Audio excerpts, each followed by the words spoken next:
Distractions can be fatal for NFL teams, as we saw in the 2024 season. Every team has to face them, yet only some fall apart. What is the difference between the two? In this video, I'll try to break that down and use it to show how we all can combat distractions and bring more focus into our lives to achieve our goals. The first team for my example that I want to talk about is the New York Giants, who did not handle distractions well. When you look at them 2 years ago, they were a team that had a lot of confidence. They finally made the playoffs. Daniel Jones was playing great. Saquon Barkley was running well. But all of a sudden, fast forward 2 years, and the team has totally just evaporated. All of that hope has evaporated. And part of that reason, I feel, is the distractions and how they handled it. Look at them going into the 2024 season. With all the Daniel Jones drama right from the beginning at the Combine, Rich Eisen made a claim that he was hearing a lot of voices from the inner circle of the New York Giants that they were feeling buyer's remorse.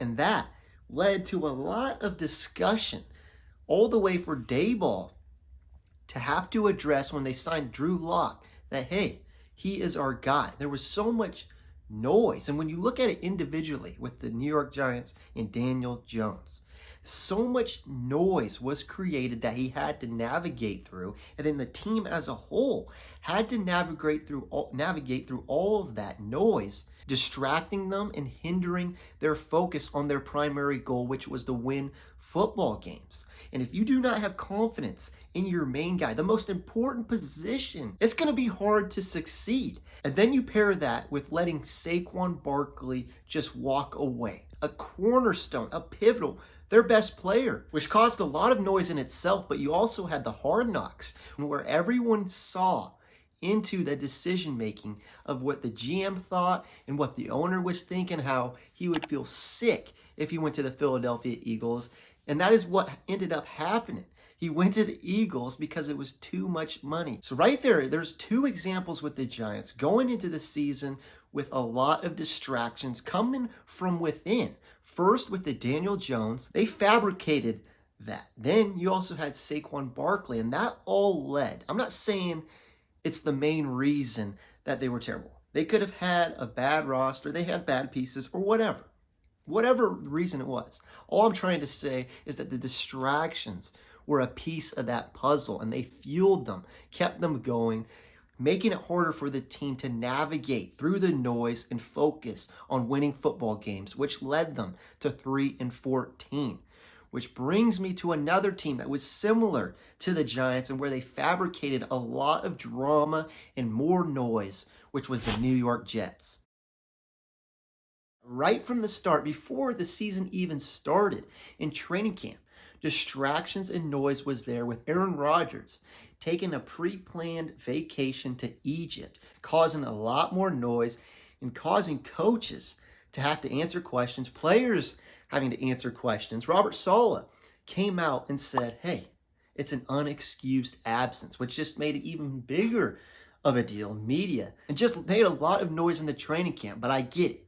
How impactful really was that? When you look at the Jets' entire season, that little training camp buzz wasn't that much. It's not going to impact the team that much. The problem, though, with the Jets is the distractions, sort of like the Giants, kept piling up from themselves. They kept fabricating more drama and noise. The next thing that happened, one of the biggest ones, was somehow information leaked that the owner hinted or suggested that Aaron Rodgers should be benched after the Week 4 loss to the Broncos. And this is just, it goes down to the system of the team. You got to have a tight ship. Let's face it, NFL teams and the coaching staff, the scouting staff have to have those conversations. But those conversations, you got to have trust. You cannot let them escape, especially when it's something as big as benching Aaron Rodgers, your star quarterback that you just traded for, paying a decent amount of money for. It just adds a lot of negative things that does not help to winning. But then also, that then was followed up with the coach being fired. Robert Saleh, out of nowhere. Yes, the team was struggling, but he was just plucked. And that can only just cause a shock to the team. I mean, come on, they're struggling, trying to find some ground, trying to gain some focus, and then the coach gets ripped up, gets fired, taken from him, and that just makes it even harder. And so that's where one of the Jets' problem was. And again, there's many factors for why the Jets didn't do good, but this is part of that puzzle. So many distractions kept piling up with a very disappointing season. And there's one more example of a team that had another disappointing season, and that was the Dallas Cowboys. They were another team that had so many distractions coming into the year, and instead of trying to eliminate some, trying to maybe address some, or just trying to limit distractions, they kept piling up right from the start.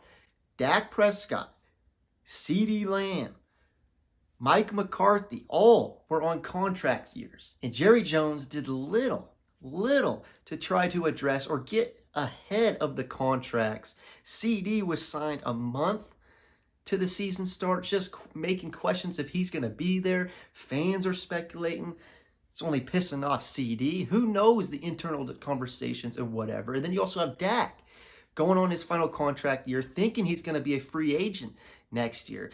Not sure if he's going to be with the Cowboys after this season, but then they sign him the day of the game. And then Mike McCarthy, also another piece to the puzzle of having questions of his status for the team. And all of this is just more noise, more pressure on just the individual players, and then the team as a whole having to navigate through those distractions. And that's already with an owner like Jerry Jones that says a lot of crazy stuff, like we're all in and then never doing much. And also the just big market that the Cowboys are in. The media is crazy. They get a lot of attention. So there's already a lot of noise. And the Cowboys, whether it's the front office or whatever, just added more to that. A point I also forgot is you also have their training. When they practice, you have tours going through the stadium, going through their practice, the Ford Center, and people can watch them working out or watch them practice. There's suites that businesses can rent out while they're practicing, do their meetings, watch them, and just right from a practice day to day. There's so many distractions with the Cowboys that's hard not to say that affects or has been a part of their drought. They did not do good this year, unlike another team in the Buffalo Bills, where you saw a lot of the distractions not even come close to the level of what the Cowboys were fabricating. The Buffalo Bills found a lot of success in the 2024 season. Yes, they didn't get past the Chiefs, which has been their Achilles heel, but they found a lot of success. And part of that was because they didn't have many internal distractions. They were all external about the media doubting them, about specific roster changes with the receiver, and people didn't think that they would have the presence this year like they did in the past couple years. But instead of adding more distractions and more noise, they utilized the outside noise to make smarter decisions, like acquiring Amari Cooper and building and utilizing it to lock in even more and unite with each other to prove the doubters wrong. Josh Allen had this to say about the team and the camaraderie that was built through this year. In the locker room, poker nights, QB dinners, or holiday parties, this is an unbelievable group to be a part of. Love each and every one of those guys in that locker room. It's unfortunate that we didn't get it done, but I'm very proud of how far we did come. So there it is. The Bills might have not had the most talented roster, but limiting distractions, letting it only be external noise, helped them take them where they were, which was a 13-4 season.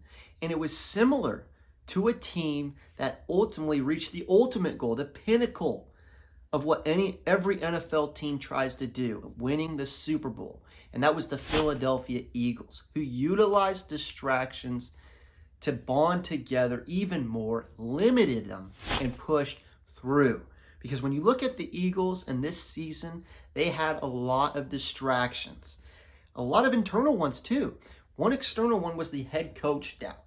A lot of the media was getting on Nick Sirianni for some of their dips through the season and whatever. I mean, they're still winning football games, but his attitude or his characteristic, whatever, about yelling at fans and stuff rubs some people the wrong way, and he got some negative press, but it didn't seem to seep in.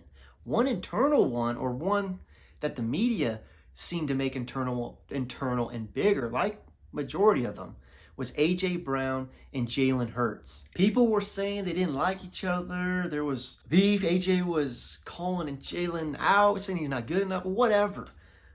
But at the end of the day, they addressed those distractions and then handled them internally, bonding together, making their focus narrow down even more and stronger to win football games. And we saw it, them push through the playoffs and ultimately win the Super Bowl. And again, there's many reasons for that. The roster was stacked, whatever. But the amount of focus they had and not letting distractions seep in, or not creating even more distractions, or when they did, handling them, analyzing them, and taking care of them, was a big part of the reason why they were at the top. And that's something we all can learn from when trying to eliminate distractions in our everyday lives. Because looking at the NFL and the season is kind of our everyday lives on a larger scale, on a team scale. When we look at us in our individual lives, there's so many distractions that we can't control and that we can control that are thrown at us that hinder whatever we want to do, our goals, or just simply tasks that we want to do throughout the day. And we can go down similar paths of the teams that didn't do so well when we don't create a plan or just dismiss the distractions, try to ignore them, when in reality it just makes them worse. I think if we do not create a plan or don't try to analyze what distractions are out there and what distracts us the most, if we're dismissive, I think those distractions just get even more stronger and weaken our focus. Because for me personally, I know that I struggle with distractions and procrastination all the time. When I want to do something, make a video or do some work that I gotta do, I find if I get a random thought or I wanna look at Instagram for a second, all of a sudden it leads me to something else and leads me to something else, and then that leads me to something else, and all of a sudden I just wasted 30 minutes and I just set out 30 minutes to do something. It's frustrating. And I also think if it keeps happening, day to day, my focus just gets weaker. It starts to deteriorate even faster when I do want to do something. And when I do want to do something that's a little difficult, push myself, my brain immediately goes to something like an instant reward with Instagram, social media, whatever it is. And it's just a slippery slope. So what I've tried to start utilizing is just being aware, and maybe not creating a plan, just being aware of the distractions and what they distract me from and what I want to get done. And that can help me try to navigate and strengthen my focus. Because just like it deteriorates, the more I push through distractions and random intrusive thoughts that try to distract me, my focus gets even stronger. So as I talked about, just being aware of distractions and trying to limit them as much as you can help NFL teams strengthen their focus and their pursuit to a desired goal. Just like us in our everyday lives, where we face the challenge of distractions every day on our long-term goals and our short-term everyday goals. I appreciate anyone who has watched this far, and I would love to hear how you deal and eliminate distractions to build focus and achieve whatever you want to do. Thanks for watching.